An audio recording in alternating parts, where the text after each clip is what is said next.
Go here to Emmanuel Macron making comments at this tribute. Let's listen in.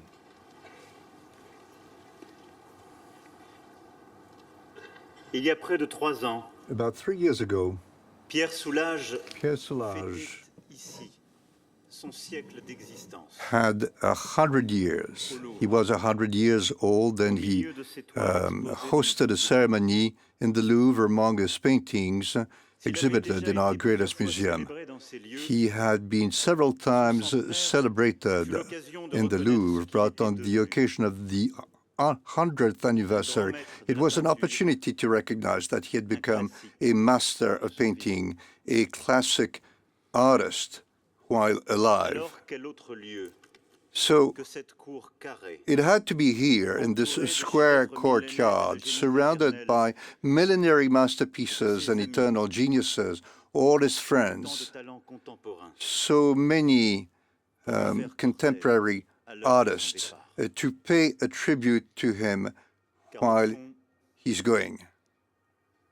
At the end of the day, Soulages had no age. He is a classic artist.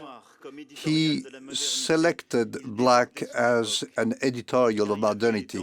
He went beyond his era because he had decided to live in the history of painting from its farthest origins to its most contemporary vanguard. He was born in Rodez. He was brought up by two women in black, his mother and his sister, who were bereaved of a father with an early death. When he was a child, he was happy to paint snow in black. That was a paradoxical intuition and a premonition of what he was to do in the future. When he was 12, when he went to the Conques Abbey with his classmates, he looked at the snow and looked at the stained glass windows, and it was a revelation. He had rediscovered light, and in the dusky atmosphere of that Romanesque architecture, he started his quest. A few years on, he was faced with a sketch by Rembrandt of a half-reclining young woman, and he was overwhelmed again. But it was only when he saw the face of that young girl hidden by a book, and he understood what he was overwhelmed with. It was not so much the subject, but the very color with wide brushes. He was overwhelmed. He knew right from the start what his vocation would be, and he became strong enough to go beyond all barriers set up by art and history. He went to the arts school in Paris. He went in 1948, but it was too conformist, and very quickly he dropped out to go back to the south of France during the Nazi occupation, and then he spent 3 years in hiding, and during that disaster, he turned to beauty to find solace.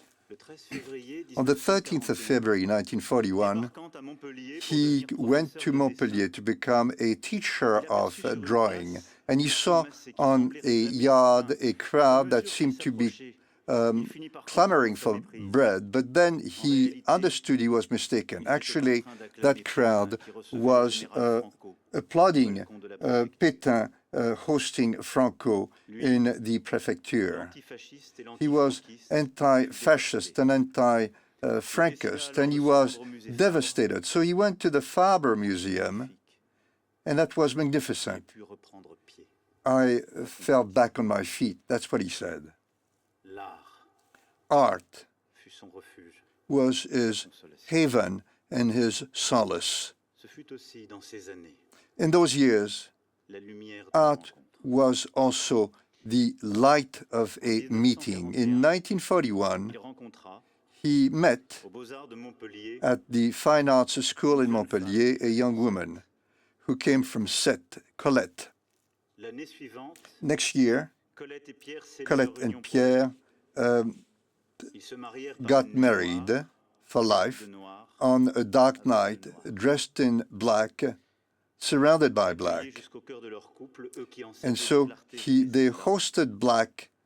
que vivent ces They dames knew d'amour what n'avaient pas black atteint. was about, and all those dark years had not abolished the lightness, the luminousness of black. After the war, in Courbevoie, they lived with odd jobs while having wild aspirations. And then he could entirely devote himself to painting. In his first paintings, he would paint large dark brushes, and the white of the canvas seemed eroded, denied, almost full of holes. And very quickly, he was seen as an audacious painter because of the boldness of his shapes and the power of its contrasts.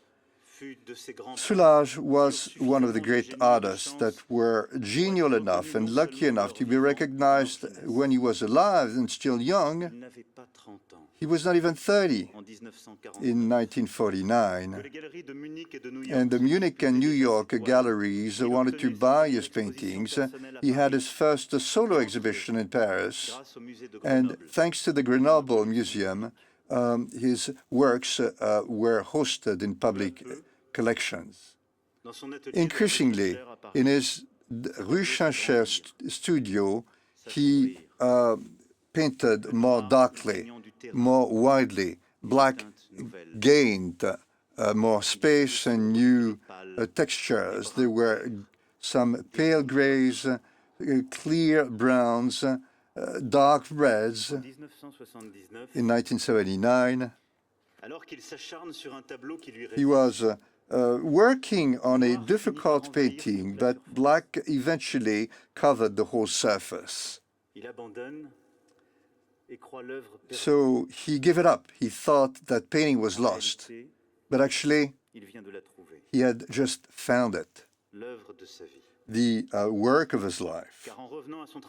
When he went back to that work a few hours on, he fully realized all the nuances of black and brought by light with all those effects of texture and substance.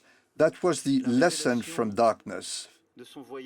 That was a revelation at the end of that night journey. And black had triumphed, and lightness, luminousness came about.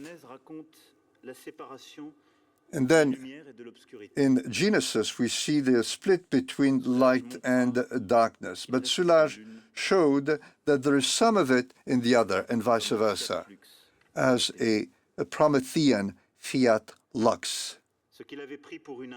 What he thought was a dead end was actually a new journey for art. It was a non-return point. He had to host and deepen those radical features, work only on the basis of black, reinvent blackness, and bring out lightness. And what seemed impossible became necessary.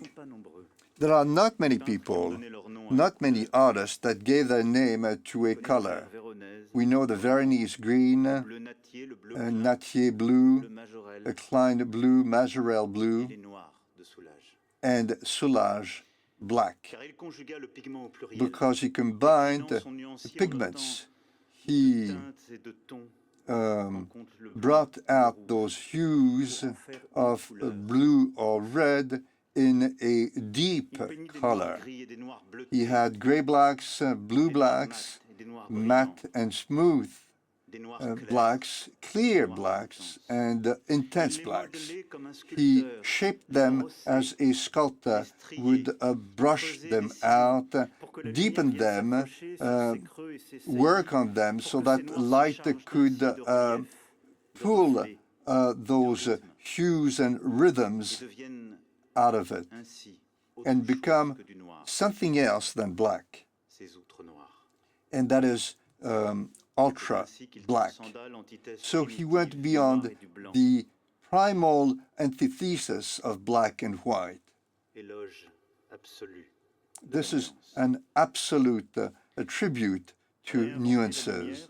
To reinvent light, Ce fut encore la tâche qu'il accomplit en that créant was les vitraux his de work l'abbatiale de Conques. when he created the stained glass windows of the Conques Abbey, where he had been overwhelmed when he was 12, and which he re-sketched when he turned 70.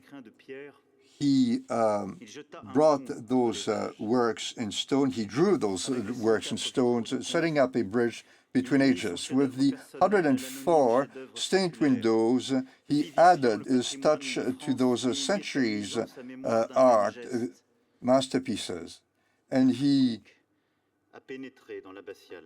was the one who showed us that anyone who went to that abbey cannot forget the purity of those lead lines on glass. Son existence tout entière, During his whole life, ainsi, sous le signe de l'ombre he lived et de la lumière. under the signature of light and darkness. His paintings Rejoué et déjoué, have si mort de cette obscure clarté que l'apparence même resolved the oxymoron between those two. And Pierre Soulages still surprises us with his eyes, dark eyes, his black clothes, and his very white shirts. He thought that art was necessary to quench the thirst that we have for beauty. And so he offered those works. He was an art giant, and he stood astride several continents and eras. He was welcome in any collections from Paris to New York to St. Petersburg, and he was the first contemporary artist exhibited in the Hermitage. And with Chagall and Picasso, he was one of the only three artists to have a retrospective while alive in the Louvre. He brought more than 500,000 visitors in his retrospective in Pompidou Center, organized by his friends. And he devoted all of his life, or rather his friends devoted all of their lives to enshrine his paintings. His genius was recognized throughout the world, but he was also deeply rooted in the childhood where he spent, in the land where he spent his childhood, and that's why he decided to give Rodez, the city of Rodez, where he was born, where he was raised, he gave them dozens of paintings, sketches, sculptures, lithographs that were collected in the museum set up by the city for its genius child. He had become a national treasure, but he was always simple, and he agreed to that trust on the condition that he would be exhibited with other artists. He also gave about 30 of his paintings to the Fabre Museum in Montpellier, where he had studied and met Colette. He wanted other children just like him, after him, to be overwhelmed by the vertigo of light and to understand that snow can be drawn with ink. It is in Sète, the city where Colette was born and where they got married, where they built a house and a studio. It was there that between land, sky, and sea, that master created his masterpieces. There was nothing ethereal about him. He wanted to be thought as a concrete artist, not an abstract artist. He always painted on his own, in his studio, but he was fully into the world. He was curious of everything. He was a generous and warm person. He hosted many friends and guests with his wife, and he would speak of rock paintings, of poetry, of all kinds of things. Et comme Cézanne avait la Just like mission de Cézanne, mener with the Giverny, Saint-Victoire de Giverny Soulages avait mountain, accroché sa vie et son Soulages œuvre had sur les pentes hung du Mont Saint-Clair. his life and his works on the slopes of Mount St. Clair. S'enorgueillissaient que leur And cimetière marin, dont Paul they Valéry were avait chanté proud that their l'immortalité noire et dorée marine cemetery pour voisin, un nouveau laboureur de lumière. to be next to that new artist, that new farmer. Depuis les villes où il So était né, from the il avait cities where he was born and raised, aimé, where he had loved, where he had depuis created, Rodez, Montpellier, from Rodez, Montpellier, Paris, and Sète, qu'il fit rayonner he, la lumière de son œuvre sur la France. enlightened France and the world with the light of his works. La vie de Pierre Soulages, The life of Pierre il Soulages, sans relâche son idée. he was always Son ouvrage sur le métier qui déclina looking for that idea. He would work time and again, and he would show us the potential of that est un hymne color that we thought was exhausted. And he face au painted until the very aux end, éparpillements, faced with superficial chercheurs d'or au milieu des ombres, nous appelle discoveries. He calls on us to always deepen and deepen further again. And en nous-mêmes. he En notre is telling us that it is in our hands, in ourselves, avec le prix qu'elle that we should meet our fate, whatever the price may be, acharnement, whatever the price may be in terms of efforts, and en espérance nouvelle. also in terms of new hopes. Les œuvres, Those paintings nouvelles bornes sur un chemin are français, new milestones on a French journey with many abbeys, with many churches and milestones set up by people to un chemin façonné par les âges. bring themselves closer to mysteries. L'élan So charbonneux des parois we rupestres, have seen that long journey from cave paintings, de Rembrandt, from Rembrandt profond Manet, daubings, the deep, dark paintings of Manet, and we see that resonance, that prolongation in Soulages. jusqu'au grand polype From his very first works to the very last ones, it was always a des poésies quest for poetry, d'Hélène Char, for Giverny, from Giverny and elsewhere. Pierre Soulages avait Pierre entamé Soulages, depuis 100 ans for 100 years, had initiated avec a les siens. conversation with centuries. Elle est toujours la nôtre. This is still our conversation. Alors, en ce jour, So today, la nation, the whole le noir French deuil, nation is bereaved. We wear black, nous a black for Pierre Soulages, but he also taught us to find light in blackness. universel, It is a inaliénable. universal and unalienable gift that he leaves with us. Pour cela, And because of that, merci. we like to thank him.